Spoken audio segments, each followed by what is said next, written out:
Hey guys, it's Music Moon. This is my first video on about violin. I'm just gonna tell you about like what's on a violin and what you'll find on a violin. Alright, so we're gonna talk about what's on a violin first, and then we're gonna talk about the names of things on the violin. So the name of things on the violin, let's just start with like the things on the violin, and then like we'll do the bow next. So we're gonna go from top to bottom on the violin. So the top is called the scroll. Some people like say squirrel, but it's squirrel. It's scroll. Like my friends do that for fun. And then we have our pegs to tune it. And then we have the neck. This is the fingerboard. And then we have obviously the strings. And then this is called the upper bow. And then this is called the C bow. And then, this is called the F hole. I didn't name it, so. Then we have our bridge, and inside, the violin, underneath the bridge, it's called a sound post.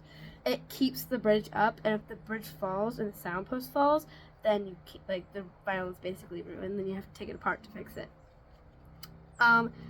You have the tailpiece with fine tuners on it.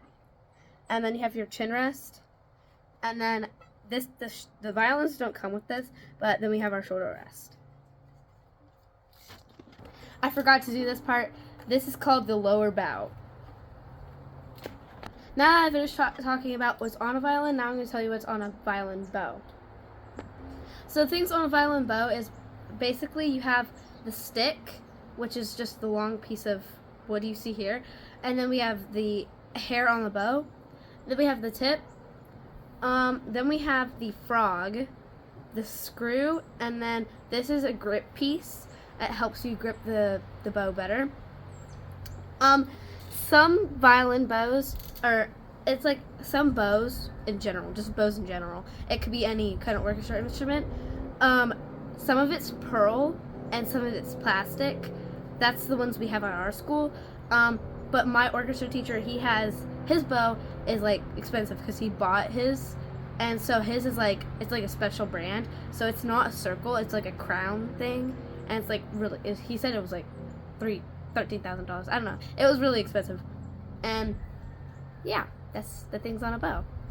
Okay, things not to do with the bow is touch the horsehair, because if you touch the horsehair and get your oils on the horsehair, you will not be able to use the bow anymore because you can't put rosin on it. And I'll tell you why, and I'll tell you what rosin is. This is the rosin I have. This rosin's only for violin, viola, and cellos. Bass have their own rosins. Bass's rosins are darker colors than this. Well, any rosin can be any color really, but rosin is made of tree sap, and so basically, the rosin, if you have your oil on the bow, if you have like your finger oil or your like body oil on the bow, the rosin will not stick to the bow, so that will make the bow unusable.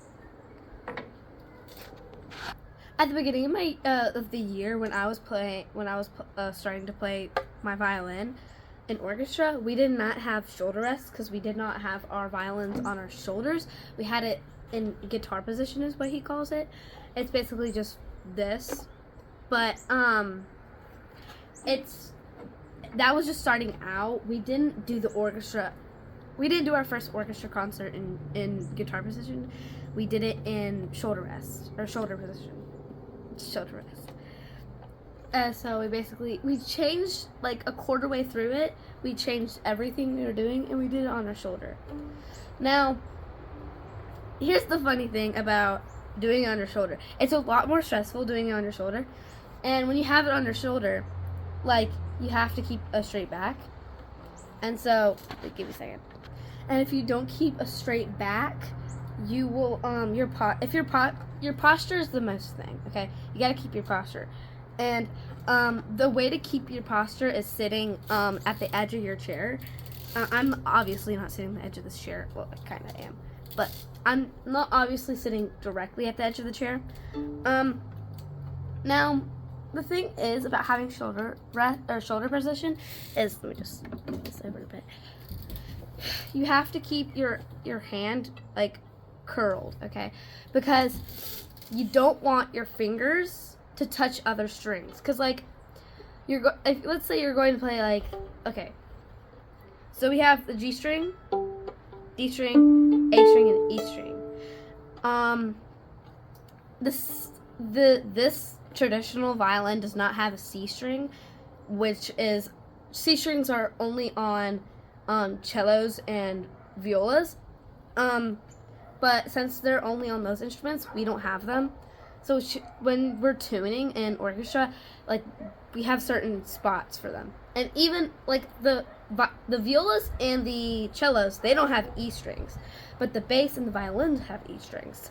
The violin has the highest note in the orchestra, and the bass has the deepest note. So when we're tuning, we play the E notes together. We play like the deepest note and the highest note at the same time, which is kind of weird, because I feel like if you hear the highest note when you're trying to tune the deepest note, it would be weird, wouldn't it? But yeah. So anyways, when you have your violin in shoulder position, you have to keep your hand like in a, like, kind of, you don't want your wrist to be like this. You don't want your wrist touching the violin or touching the neck. You want your wrist to be out, but not out like this. More like just rest. Just keep it nice and rested. What my orchestra teachers did was he told us to have our hand out like this, and in the palm of our hand, he was like keep the palm of your left hand out, and I was like, okay. So we put it out, and he said, imagine your favorite animal in the palm of your hand, okay? And he went around asking people's favorite animals, like cats, dogs, sharks, wolves, giraffes, whatever. And he said, if your palm of your hand touches the violin neck, then he's like, you're killing baby animals.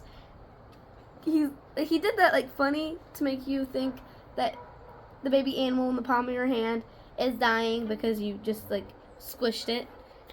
So that's how he thinks we're gonna keep our hand off, or our palm of the hand off the neck piece.